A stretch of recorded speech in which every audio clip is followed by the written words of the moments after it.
everybody, so this is teardown on a controller. Now I don't know how I can prove that it's on a controller, because I don't have a controller camera.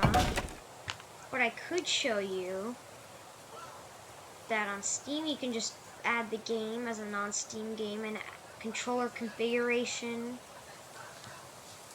And then, you know, you can play it on a controller.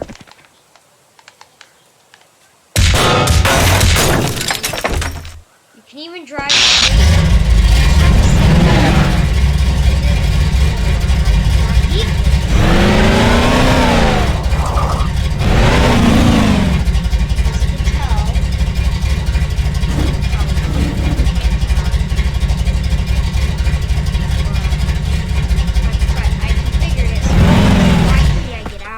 In the vehicle.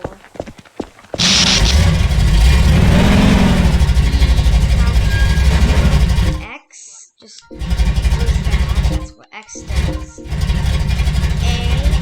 is the jump key. This is an Xbox.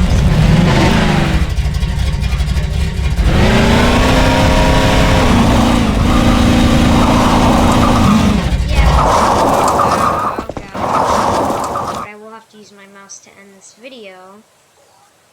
Bye, everybody.